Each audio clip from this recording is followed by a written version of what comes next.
Hey everyone! You hear the word complexity thrown around all the time when people talk about AI, right? But what does it actually mean? It's not just about something being, well, complicated. So let's spend the next few minutes really digging into what complexity means in machine learning. Because honestly, getting this right is a huge deal. All right, let's jump right in. And this is probably the single most important thing to get straight from the start. When we say complexity in AI, we're actually talking about two totally different things. On one side, you've got computational complexity. Think of that as the cost to run something. How much time and memory does it eat up? Then on the other side, there's ML model complexity, which is all about a model's power. How good is it at finding those really tricky patterns in data? For today, we're going to focus mostly on the cost, because that's what hits us in the real world when we actually try to build and use this stuff. So, when we're talking about the cost of an AI model, what are we really measuring? Well, it pretty much boils down to three key resources. First up, we've got time. And listen, time complexity isn't about grabbing a stopwatch and timing how long something takes. Nope, it's about counting the basic steps, the operations, that an algorithm has to go through. The analogy of a recipe is perfect here. It's like asking, how many steps are in this recipe? The more steps you have, the higher your time complexity. Next up is space. And sticking with that kitchen analogy, you know how a really fancy meal can take up every inch of your counter space? Well, a complex algorithm does the same thing, but with a computer's memory. So space complexity is just measuring the maximum amount of memory that algorithm is going to need to get the job done. And the third one, that's sample complexity. This one is all about the data. It's asking a simple question. How many examples does this model have to look at before it actually learns anything useful? And it makes perfect sense, right? If you want a model to learn a really complex pattern, it's going to need to see a ton more data to figure it out. Okay, so these three things, time, space, and data, they're not just abstract ideas. They are literally at the very heart of the entire history of AI. The whole story of how we got from there to here is really a story about us getting better and better at handling more and more complexity. I mean, think about it. It all kicked off way back in 1956, when someone even came up with the name artificial intelligence. Then you fast forward to the 80s and 90s, and we get these game-changing breakthroughs like backpropagation and the first real neural networks. But man, the 2010s, that's when things just exploded with the deep learning revolution. And that, right there, is the path that leads us straight to the massive large language models we have today. Every single one of these steps was a huge jump, not just in how powerful the models were, but in how much computational horsepower they needed. So, okay, we've got all these different algorithms developed over decades. So how in the world do we compare them? How can we measure their efficiency in a way that's, standardized? Well, we use this special language called Big O notation. And really, the best way to think about it is like a ruler for algorithms.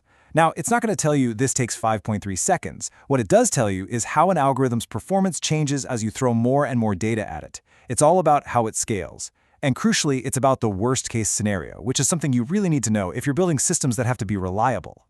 And this table here is a perfect example of how Big O lets us compare algorithms, just at a glance. So you'll see N and P in there. N is just the number of training examples, and P is the number of features, like columns in a spreadsheet. And look at the trade-offs. Check out K and N. It is incredibly fast to train. That O of 1 means its training time doesn't even get longer if you add more data. But it's way slower when you ask it to make a new prediction. So you see, there's no silver bullet, no single best algorithm. It's always about picking the right tool for the job you need to do. And this whole idea of trade-offs and costs that scale up, man, it becomes a massive deal when we start talking about the tech that's everywhere right now. Large language models, or LLMs. Okay, don't get scared by the math here. This formula, it's the computational complexity for a transformer, which is the engine behind models like GPT. I know, it looks a little intimidating, but it tells a super important story about why these models need so much power. Let's just quickly break it down. The S and D in there, they're basically how deep and wide the network is. More layers, more heads, you get a more powerful but more complex model. Simple enough? But the real kicker, the part that changes everything, is that N. That's the number of tokens, basically words, in your input. And notice, it's not just N, it's N times squared. What that means is if you double the length of the text you're feeding the model, the computation needed doesn't just double, it explodes. It goes up exponentially.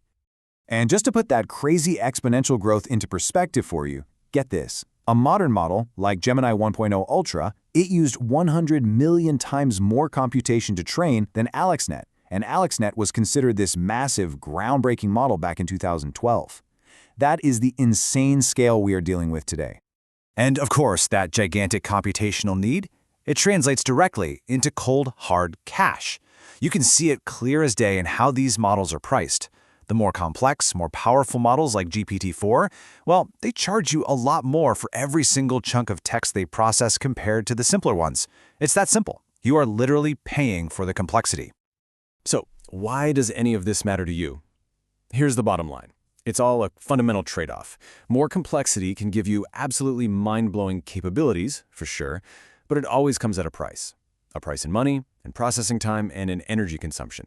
And understanding that balance, that tightrope walk between a model's power and its cost, that is absolutely everything if we want to build AI that's not just powerful, but also efficient and sustainable for the long haul.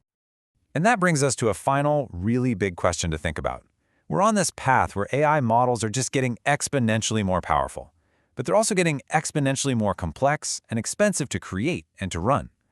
So does that mean we're heading towards a future where the absolute best, most powerful AI is only in the hands of the few people or companies who can afford to pay that massive computational bill?